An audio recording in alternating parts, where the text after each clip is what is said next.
Captain Marcus Thompson had served as a royal guard for 15 years. His tall frame and steady eyes had witnessed many things within the palace walls, but nothing had prepared him for what would happen on that cold Tuesday morning in November.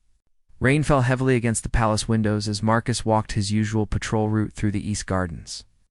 The sound of his leather boots echoed against the stone pathway, creating a rhythm he had grown accustomed to over the years. At 42 years old, Marcus was known among his fellow guards for his calm demeanor and unwavering dedication to protecting the royal family. As he turned the corner near the rose garden, something unusual caught his attention. A small figure sat huddled against the old oak tree that had stood there for over a century. Marcus squinted through the rain and realized it was a little girl, no more than 7 or 8 years old. Her thin shoulders shook with each sob that escaped her lips. Marcus approached carefully, his training telling him to be cautious, while his heart urged him to help the crying child. The girl wore a torn blue dress that was now soaked from the rain. Her long brown hair stuck to her face, and mud covered her bare feet. She looked like she had been running for quite some time. "Hello there, Marcus," said gently, crouching down. To her level, "What are you doing out here in the rain?" The little girl looked up with tear-filled green eyes. Fear flashed across her face when she saw his uniform, but something in Marcus's kind expression made her relax slightly. She wiped her nose with the back of her small hand and sniffled. "I got lost," she whispered, her voice barely audible above the sound of the falling rain. "I was looking for my mama, but I can't find her anywhere." Marcus felt his heart break. A little, he had a daughter of his own, though she was grown now and lived in another city with her own family. This little girl reminded him of his Sarah when she was young, the same determined chin and expressive eyes. "What's your name, sweetheart?" Marcus asked, pulling out a clean handkerchief from his pocket and gently wiping the tears from her cheeks. "Emma," she replied, accepting the handkerchief gratefully. "Emma Rose Miller." Marcus made a mental note of the name. He would need to contact the local authorities to see if anyone had reported a missing child. But first, he needed to get Emma out of the cold rain and somewhere safe. "Well, Emma Rose Miller, how about we get you inside where it's warm and dry? Then we can figure out how to find your mama." Akima nodded, but as she started to stand up, Marcus noticed something odd. Her right hand was clenched tightly in a fist, as if she was holding on to something very important. Throughout their conversation, she had kept that hand pressed close to her body, protecting whatever was inside. "Can you walk okay?" Marcus asked, extending his hand to help her up. Emma took his hand with her left one, still keeping her right fist closed. As they walked toward the palace's side entrance, Marcus couldn't help but wonder what the little girl was holding so tightly. His years of training had taught him to notice details, and this particular detail seemed significant. They entered through the servants' entrance, where Marcus was greeted by Mrs. Henderson, the head housekeeper. The older woman had worked at the palace for over 30 years and had a motherly way about her that made everyone feel welcome.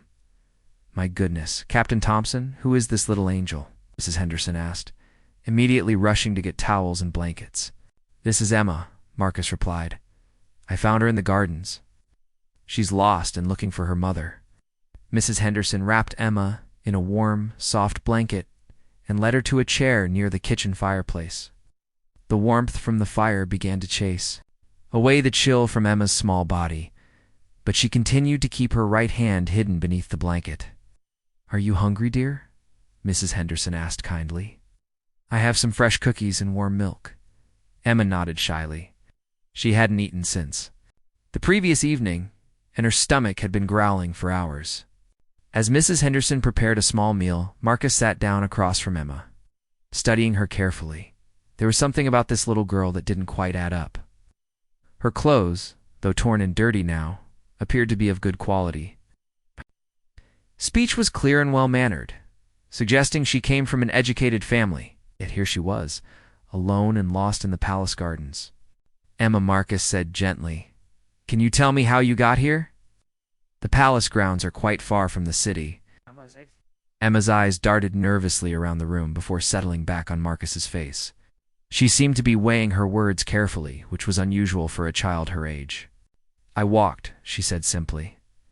"I walked for a very long time." "From where did you walk?" Marcus pressed gently. From the big house, Emma replied, taking a sip of the warm milk Mrs. Henderson had brought her. The house where the mean people were. Marcus felt a chill run down his spine that had nothing to do with the weather outside. His instincts, honed by years of security work, told him that there was much more to Emma's story than she was letting on. As he watched her eat the cookies, he noticed, again, how she managed to keep her right hand closed and hidden, even while eating with her left hand. Whatever she was holding, it was clearly precious to her, precious enough that she wouldn't let go of it even when cold, scared and hungry. The palace began to stir with the morning activities. Soon other guards would be making their rounds, and the royal family would begin their daily routines. Marcus knew he needed to make some decisions about Emma's situation quickly, but something told him to proceed very carefully. This little girl had secrets, and Marcus suspected that whatever she was hiding in that tightly clenched fist might be the key to understanding exactly what kind of trouble she had run from, and why she had sought refuge in the one place in the kingdom where safety was guaranteed. Marcus decided to take a different approach with Emma. Instead of pressing her for more information immediately, he would try to gain her trust first. He had learned from his years of experience that patience often yielded better results than urgency, especially when dealing with frightened children. "Emma," he said softly, pulling up a chair beside her, "would you like me to contact someone to help us find your mama?" The little girl's eyes widened with what looked like panic. She shook her head vigorously, clutching the blanket tighter around herself. Her right hand remained hidden, but Marcus could see the tension in her small arm as she gripped whatever was concealed there. "No, please don't call anyone," Emma whispered urgently. "They might find me. The mean people might come back." Mrs. Henderson, who had been quietly organizing the kitchen, paused in her work. She exchanged a meaningful glance with Marcus. Both of them had heard enough to understand that Emma wasn't just lost, she was running from something or someone. "Are these mean people, sweetheart?" Mrs. Henderson asked gently, settling into a chair on Emma's other side. Her grandmotherly presence seemed to calm the child somewhat. Emma looked between Marcus and Mrs. Henderson, as if trying to decide whether she could trust them. Tears began to well up in her green eyes again, but this time they seemed to be tears of relief rather than fear. "They took my mama," she said in a voice so quiet they had to lean in to hear her. 3 days ago, they came to our house at night and took her away. I hid in the closet like Mama always told me to do if strangers came." Marcus felt his protective instincts surge. He had dealt with kidnapping cases before, but never involving such a young child. He kept his voice calm and reassuring despite the anger building inside him. "Can you describe these people, Emma? What did they look like?" "There were 2 men," Emma replied, wiping her eyes with her free hand. "One was very tall with dark hair and a scar on his cheek. The other one was shorter and had mean eyes. They wore black clothes and had loud voices." Mrs. Henderson reached over and gently stroked Emma's hair. "You're safe now, dear. Captain Thompson is one of the best guards in the kingdom. He won't let anyone hurt you." Emma nodded, but her body remained tense. Marcus could see that she was still holding back information. His eyes kept drifting to her hidden right hand, and he wondered if whatever she was concealing might provide clues about her mother's disappearance. "Emma," Marcus said carefully, "I notice you're holding something in your hand. Is it something your mama gave you?" Emma's entire body stiffened.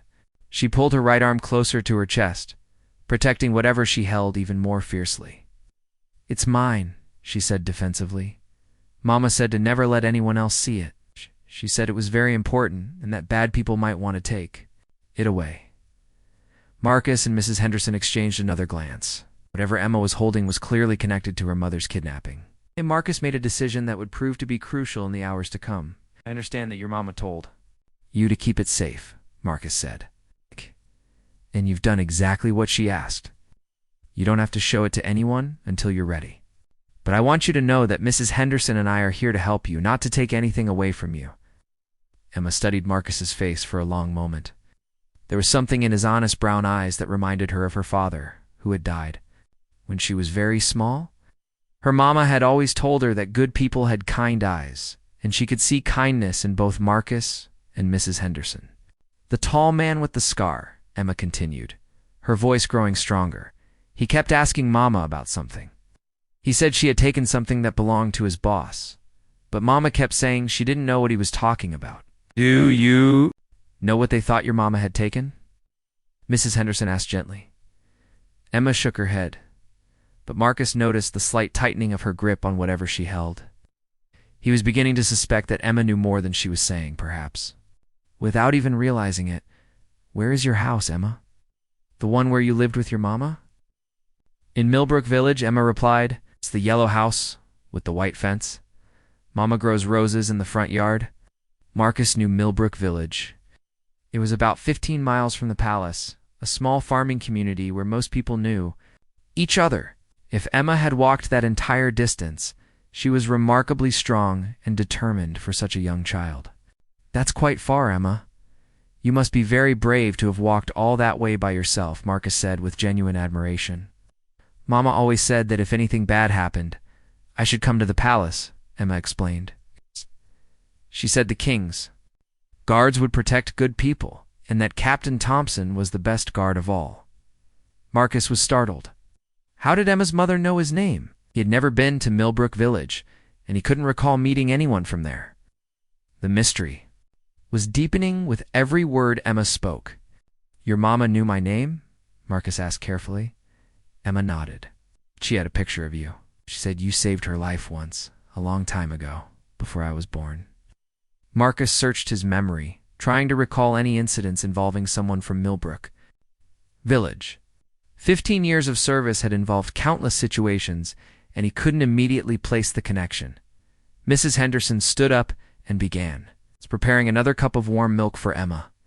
"Captain, perhaps we should contact Sergeant Williams and have him make some quiet inquiries about any missing persons reports from Millbrook Village."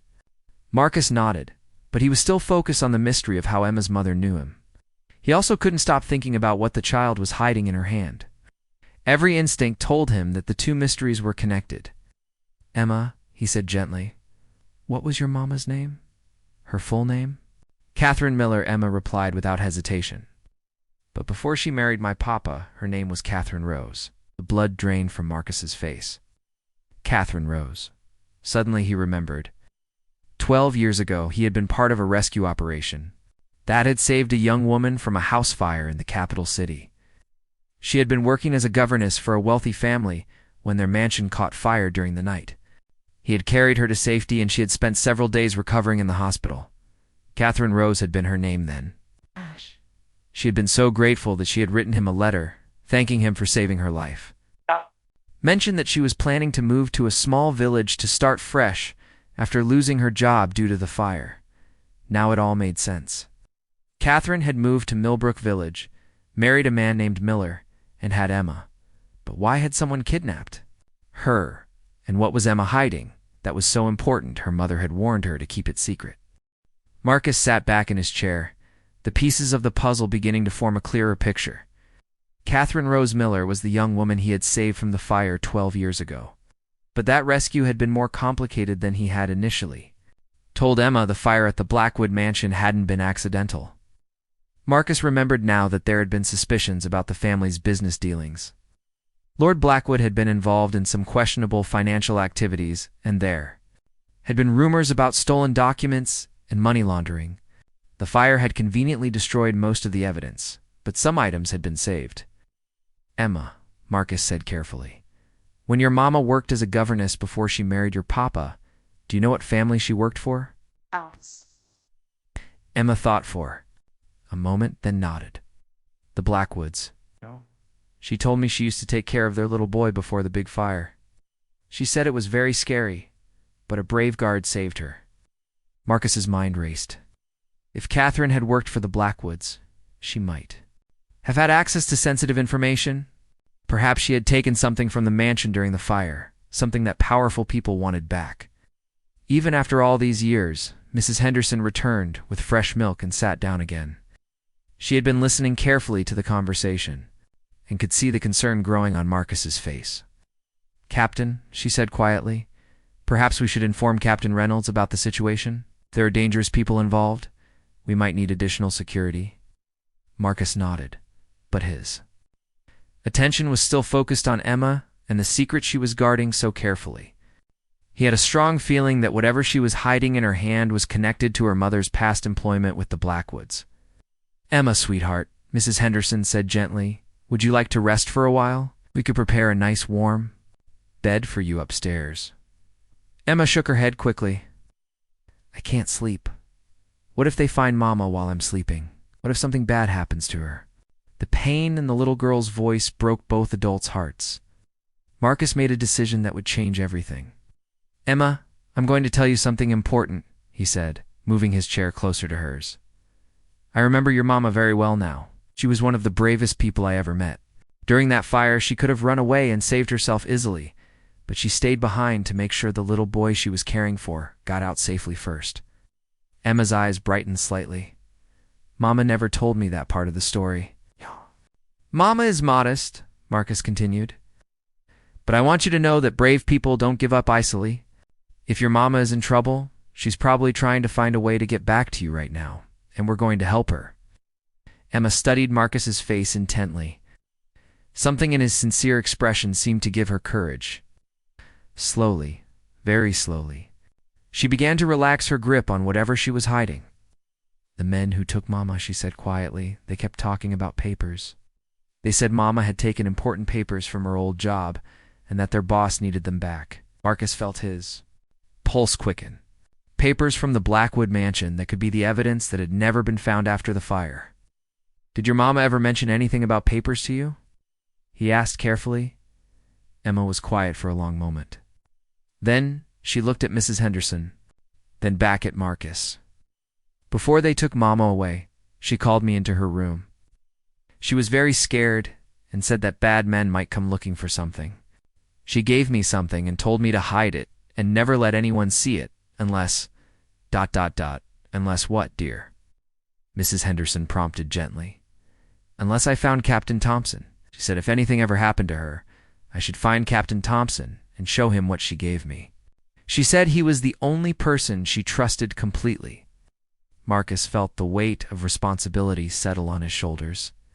Catherine had trusted him enough to send her daughter to him with what was likely crucial evidence, but he also realized how dangerous this situation was becoming. "Emma," he said softly, "I'm Captain Thompson. Your mama sent you to find me, and you did. You were very brave to walk all that way by yourself." Emma's eyes filled with tears, but they seemed to be tears of relief this time. She had found the person her mama had told her to find. "Mama said you would know what to do," Emma whispered. Marcus nodded solemnly. "I will do everything in my power to help your mama and keep you safe. But first, I need to understand exactly what we're dealing with." Emma looked around the kitchen nervously, as if checking to make sure no one else was listening. Then she slowly began to unwrap her right hand from the blanket. Marcus and Mrs. Henderson watched carefully as Emma's small fingers began to uncurl. Her hand had been clenched so tightly for so long that her fingers were stiff and marked with red lines. Where her nails had pressed into her palm, in the center of her palm lay a small, rolled-up piece of paper, no bigger than a cigarette. It was wrapped in what appeared to be waterproof material, protecting it from the rain during Emma's long walk. "Mama said this paper could help a lot of people," Emma said, holding it out toward Marcus. "She said bad people didn't want anyone to see what was written on it, but that good people needed to know." Marcus carefully took the small roll of paper from Emma's hand. His years of handling evidence told him that this tiny document was likely more valuable and dangerous than anything he had ever encountered. As he began to carefully unwrap the waterproof covering, Mrs. Henderson moved closer. They both understood that whatever was written on this paper had cost Catherine her freedom and had put Emma's life in danger. The paper was old and slightly yellowed, but the writing was still clear. It appeared to be in a formal hand, with a letterhead at the top. Marcus read the first few lines and felt his blood run cold. This wasn't just evidence of financial crimes. This was a document that implicated several high-ranking officials in corruption, money laundering, and worse. Names that Marcus recognized from the highest levels of government were listed, alongside bank account numbers and transaction details. "Sweet Mary," Mrs. Henderson whispered, reading over Marcus's shoulder. No wonder someone wants this back so badly. Marcus carefully rewrapped the document. He now understood why Catherine had been kidnapped and why Emma had been told to bring this. To him, this paper was evidence that could bring down some very powerful people, people who would stop at nothing to get it back in silence. Anyone who had seen it, Emma watched their faces anxiously. "Is it bad?" she asked. "Will it help Mama?" Emma Looked at the brave little girl who had risked everything to follow her mother's instructions. She had no idea that she had just handed him evidence that could shake the very foundations of the kingdom. "Emma, this is going to help your Mama very much," Marcus said, though he kept his voice calm despite the turmoil in his mind. "But first, we need to make sure you're completely safe." Marcus carefully placed the document in his inner jacket pocket, the weight of it feeling much heavier than its actual size. He knew that within the next few hours, he would need to make decisions that could affect not just Emma and her mother, but potentially the entire kingdom. "Mrs. Henderson," Marcus said quietly, "I need you to take Emma to the safe room in the North Tower. Stay with her, and don't let anyone in except me or Captain Reynolds. Tell anyone who asks that you're cleaning the room." Mrs. Henderson nodded, understanding the gravity of the situation. She had worked in the palace long enough to recognize when something serious was happening. "Come along, dear," she said to Emma, extending her hand. "I'll show you a very special room where you'll be safe while Captain Thompson takes care of everything." Emma looked uncertain. She had just found the person her mama had told her to trust, and now he was sending her away again. "Will you come back?" she asked Marcus, her green eyes filled with worry. "I promise I will come back," Marcus said, kneeling down to her level. "But first I need to talk to some people about how to help your mama. The paper you gave me is very important, and I need to make sure the right people see it." Emma nodded bravely, though Marcus could see she was scared. As Mrs. Henderson led her out of the kitchen, Emma turned back one more time. Captain Thompson. She said softly, "Please don't let them hurt Mama." Up. Marcus replied, and he meant it with every fiber of his being. Once they were gone, Marcus sat alone in the kitchen for a few moments, thinking carefully about his next moves. The document in his pocket contained information that implicated Lord Chancellor Davidson, Minister of Treasury Harold Whitman, and several other high-ranking officials in a complex web of corruption that stretched back over 12 years. According to the document, they had been siphoning money from the royal treasury and various government programs, hiding it in private accounts, and using their positions to cover up their crimes. The Blackwood fire had been meant to destroy all evidence of their activities. But Catherine had somehow managed to save this crucial piece of proof. Marcus realized why Catherine had been kidnapped now, after all these years. Someone had recently discovered that she might have evidence from the Blackwood mansion. Perhaps one of the conspirators had been getting nervous about loose ends. Or maybe someone had seen Catherine in the village and recognized her from her time as the Blackwood governess. He stood up and walked to the window, looking out at the palace grounds where he had found Emma just hours earlier. The rain had stopped, and weak sunlight was beginning to break through the clouds. Marcus knew that he couldn't handle this situation alone. But he also knew he couldn't trust just anyone with this information. His first instinct was to take the evidence directly to the king. But Marcus realized that some of the people implicated in the document had daily access to the royal family. If word got out about what he had discovered before he could act, both Emma and her mother would be in even greater danger. Marcus made his way to Captain Reynolds' office, his mind working through various scenarios. James Reynolds had been his partner for 8 years, and Marcus trusted him completely. If anyone could help him figure out the safest way to handle this situation, it would be James. He found Captain Reynolds reviewing the morning security reports. James looked up when Marcus entered, immediately noticing the tension in his friend's face. "Marcus, you look like you've seen a ghost. What's happened?" Marcus closed the door behind him and took a seat across from James's desk. "James, I need you to listen to what I'm about to tell you. I need you to promise me that this information doesn't leave this room until we decide together how to handle it." James set down his papers and gave Marcus his full attention. In all their years working together, he had never seen Marcus look so serious. Marcus told James everything, finding Emma in the garden, her story about her mother's kidnapping, the connection to the Blackwood fire, and finally, the document that Emma had been carrying. When he finished, he carefully removed the paper from his pocket and handed it to James. James read through the document twice, his expression growing more grave with each line. When he finished, he looked up at Marcus with a mixture of shock and anger. This is treason, James said quietly. These men have been stealing from the crown and the people for over a decade. They've already killed to keep it secret, Marcus added. The Blackwood fire wasn't an accident, James. And now they have Catherine Miller because they think she might expose them.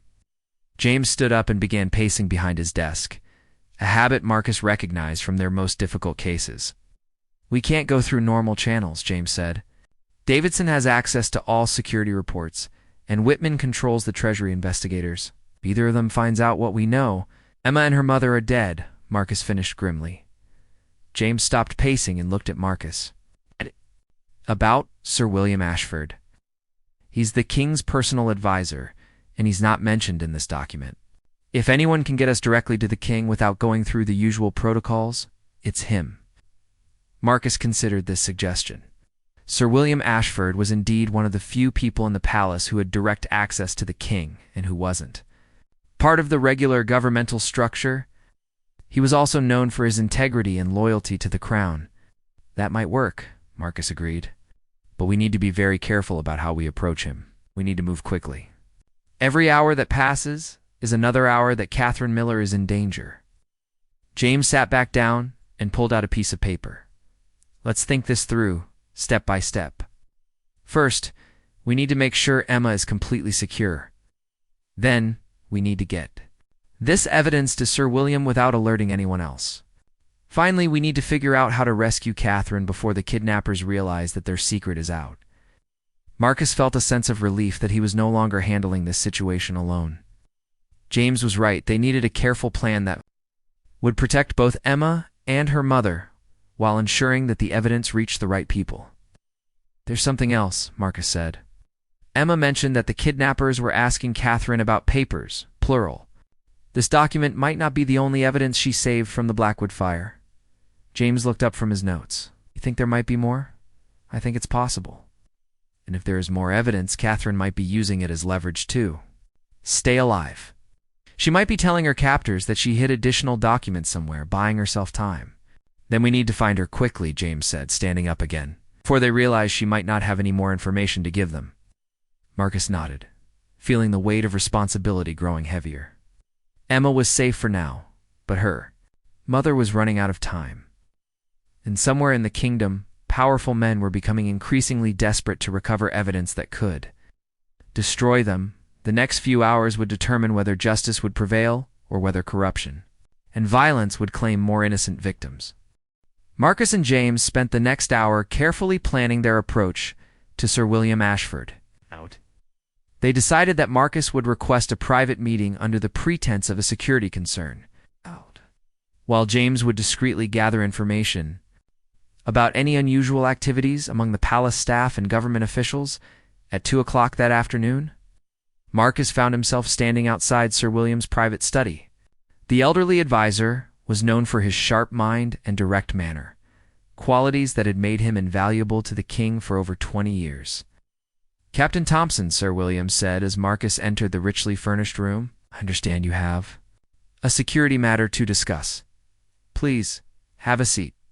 Sat down across from Sir William's large mahogany desk, noting the older man's penetrating gray eyes. Despite being in his 70s, Sir William possessed an alertness that made him seem much younger. Sir William, what I'm about to share with you is extremely sensitive and potentially dangerous, Marcus began. I need your word that this information will go directly to the king and no one else. Sir William's expression became more serious. You have it, Captain? Now what's this about? Marcus told Sir William about finding Emma and the document she had carried. He explained the connection to the Blackwood fire and the implications of what the evidence revealed. As he spoke, he watched Sir William's face carefully, noting the increasing concern and anger that appeared there. When Marcus finished his account, Sir William was quiet for several long moments. Finally he spoke. Captain Thompson, I've suspected for some time that something wasn't right with certain financial reports I've been seeing. There have been discrepancies that couldn't be easily explained, but I had no proof of wrongdoing. Sir William stood up and walked to the window. This document would explain everything. Marcus carefully removed the paper from his pocket and placed it on Sir William's desk. Sir, there's more. The little girl's mother is being held captive by the people involved in this conspiracy. They kidnapped her because they believe she has additional evidence. Sir William read through the document twice, his face growing darker. With each line, when he finished, he sat back down and looked directly at Marcus. Captain, this is high treason of the worst kind. These men have been stealing from the crown and the people for over a decade. He paused, considering his words. Carefully. The king must see this immediately, but we need to be extremely cautious about how we proceed. What do you suggest, sir? Marcus asked. First, we need to ensure that the child remains safe and hidden. Second, we need to arrange a private audience. With the king one that doesn't go through normal scheduling channels.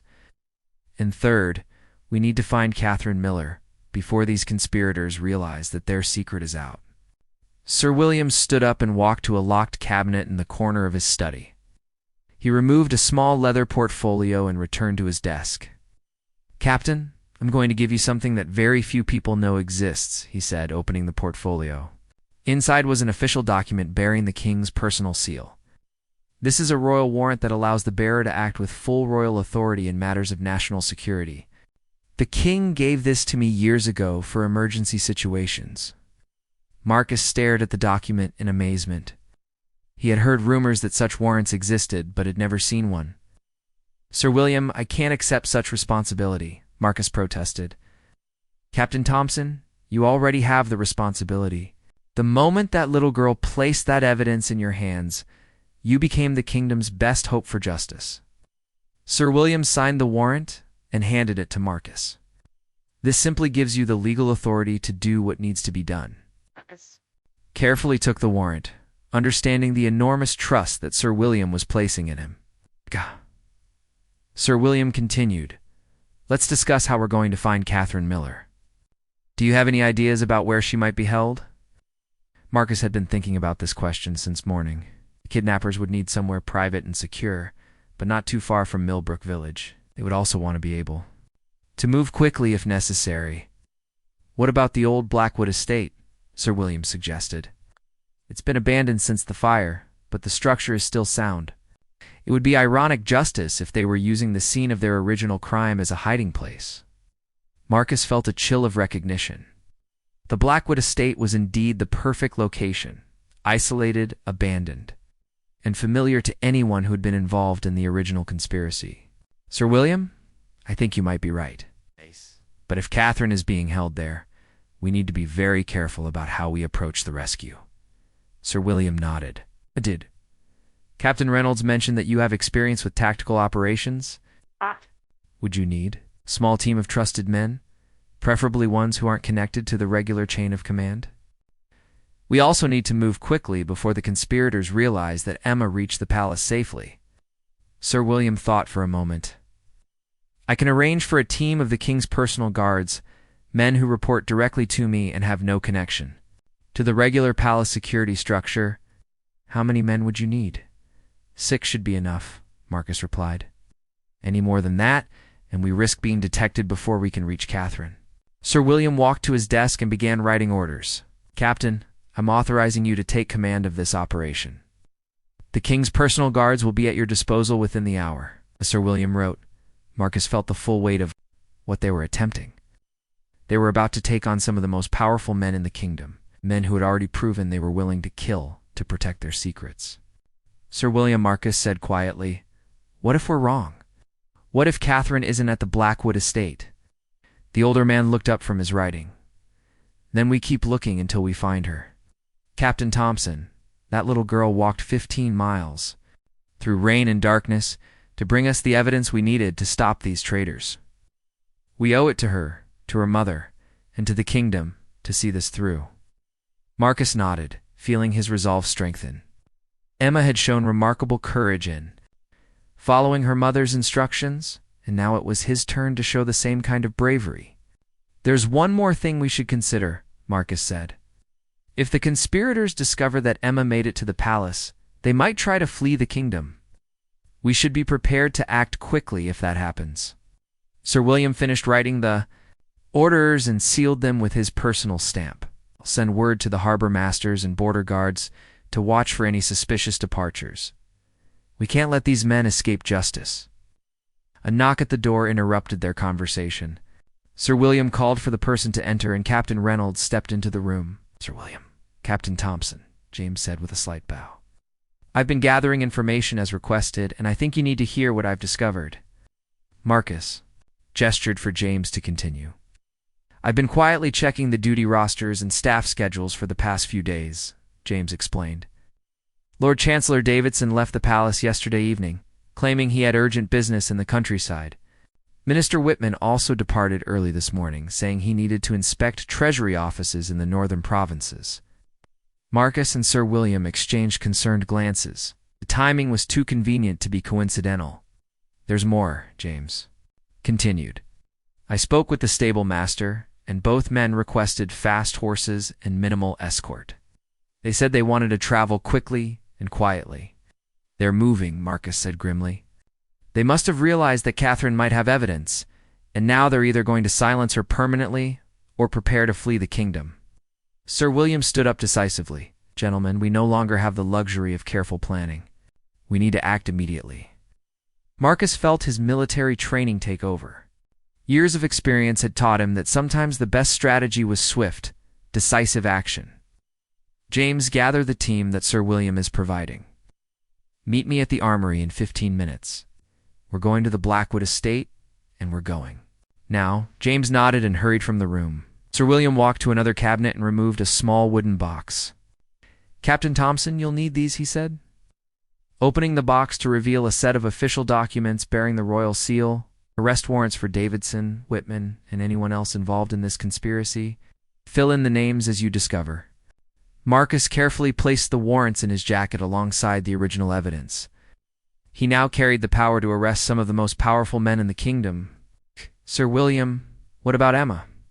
She should know what's happening." "The child to me," Sir William replied. "I'll personally ensure her safety and explain the situation in a way that won't frighten her more than necessary. Your job now is to bring her mother home." Marcus stood up and extended his hand to Sir William. "Thank you, sir, for trusting me." With this responsibility, Sir William shook his hand firmly. "Captain Thompson." 12 years ago, you saved Catherine Rose's life from a fire. Today, you have the chance to save her life again, and in doing so, save the integrity of our kingdom." As Marcus left Sir William's study, he felt the weight of history on his shoulders. The next few hours would determine not just the fate of Emma and her mother, but the future of justice in the entire kingdom. He made his way quickly to the armory, where he found James already waiting with 6 of the king's personal guards. These were elite soldiers, men chosen for their skill, loyalty, and discretion. "Gentlemen," Marcus addressed the group, "we're about to undertake a mission that could change the course of this kingdom's history. We're going to rescue an innocent woman and bring traitors to justice. Some of you may know the men we're pursuing, but remember, they have betrayed not just the crown, but every honest citizen in this realm." The guards nodded solemnly, understanding the gravity of the situation. Marcus outlined their plan quickly but thoroughly. They would approach the Blackwood estate from 3 directions, surrounding the property before moving in. Their primary objective was to rescue Catherine Miller safely, but they were also authorized to arrest anyone involved in the conspiracy. As they prepared to depart, Marcus thought about Emma, safe in the palace tower with Mrs. Henderson. The brave little girl had trusted him with her mother's life, and he was determined not to fail her. The sun was beginning to set as the rescue team mounted their horses and rode out of the palace grounds. Marcus led the way, the royal warrant and arrest orders secure in his jacket, the evidence that had started it all, pressed close to his heart. Behind them, the palace grew smaller in the distance, but Marcus knew that the real test of his 15 years of service was just beginning. Asterisk. The ride to the Blackwood estate took nearly 2 hours, with Marcus and his team maintaining a steady pace through the countryside as they approached the abandoned property. The setting sun cast long shadows across the burned ruins of what had once been a grand mansion. Marcus called for the team to halt about half a mile from the estate. From their position on a small hill, they could see the main house, or what remained of it, along with several outbuildings that appeared to still be intact. "There," James whispered, pointing toward a stone building behind the main ruins. "Can see light in the windows of that structure. Oh. It looks like the old carriage house." Marcus studied the building through a small telescope. Sure enough, there was definitely activity inside. He could make out shadows moving past the windows. And smoke was rising from the chimney. "That's where they're holding her," Marcus said with certainty. "Sergeant Mills, take 2 men and approach from the east. Corporal Hayes, you and Private Duncan circle around to the west. James and I will take the direct approach from the south." The guards nodded and began to move into position. Marcus had chosen these men well.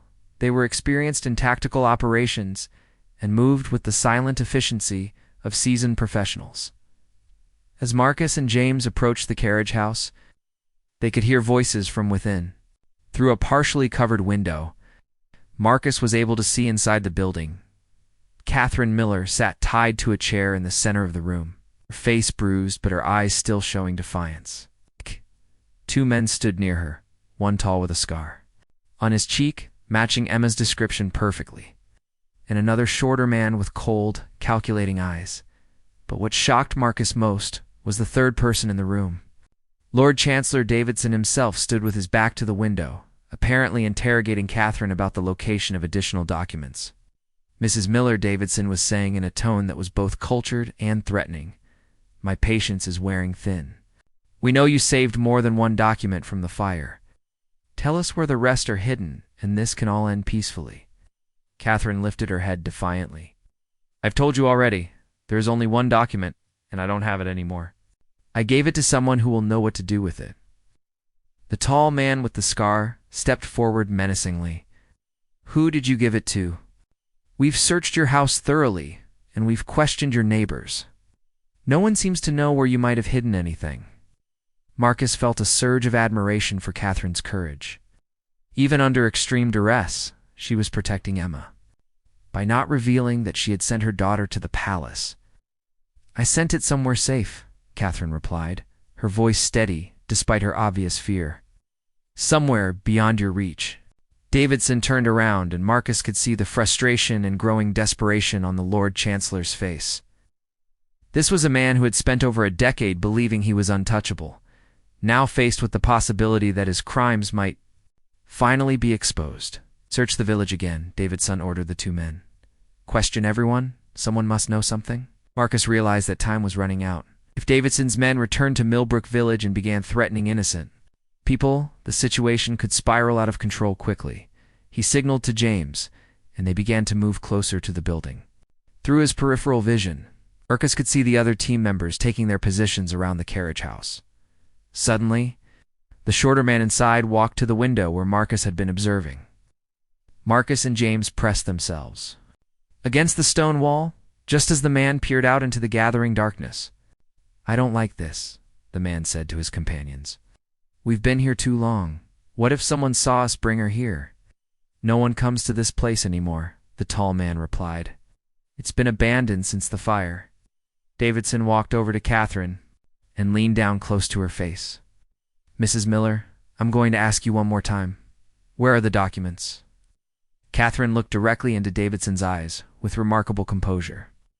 "Lord Chancellor Davidson, I remember you from the old days. At the Blackwood Mansion, you used to visit Lord Blackwood for their private meetings. I always wondered what you discussed so secretly." Davidson's face went white. He hadn't realized that Catherine had recognized him during her time as the Blackwood governess. "You have no idea what you're interfering with," Davidson said through gritted teeth. "The work we were doing was necessary for the stability of the kingdom. Stealing from the royal treasury and the people's tax money was necessary?" Catherine asked with disgust. "Burning down a house to destroy evidence was necessary?" Marcus had heard enough. He gave the signal, and his team moved simultaneously from all directions. "Royal Guards," Marcus shouted as he burst through the door, his sword drawn. "Nobody move." The scene inside the carriage house erupted into chaos. The tall man with the scar reached for a weapon, but Sergeant Mills was faster, subduing him before he could draw his blade. The shorter man tried to flee through a back door, but ran directly into Corporal Hayes and Private Duncan. Davidson, however, had positioned himself behind Catherine, using her as a human shield. "Stay back," Davidson shouted, holding a knife to Catherine's throat. "I am Lord Chancellor of this realm. You have no authority to arrest me." Marcus stepped forward calmly, pulling out the royal warrant that Sir William had given him. "Actually, Lord Chancellor, I have complete authority. This warrant bears the king's personal seal." Davidson's eyes widened as he read the document. His face showed a mixture of disbelief and growing panic. "This is impossible," Davidson said, though his voice had lost much of its earlier confidence. "The king doesn't even know about this situation." "The king knows everything," Marcus replied, firmly. "He's seen the evidence, he knows about the conspiracy, and he's authorized me to bring all involved parties to justice." Catherine looked up at Marcus with recognition and relief in her eyes. "You're Captain Thompson," she said softly. "Emma found you." Marcus nodded. "Your daughter is safe at the palace, Mrs. Miller. She's been very brave, just like her mother." At the mention of Emma's safety, Catherine began to cry, tears of relief after days of fearing for her daughter's life. Davidson realized that his situation was hopeless. The knife in his hand began to tremble as he looked around the room at the armed guards surrounding him. "Lord Chancellor," Marcus said quietly, "release Mrs. Miller, and we can discuss this situation calmly. You're surrounded, your conspirators are captured, and the evidence of your crimes is already in the king's hands. It's over." For a long moment, Davidson stood frozen, clearly struggling with his options. Finally, the weight of his situation seemed to settle on him, and he slowly lowered the knife.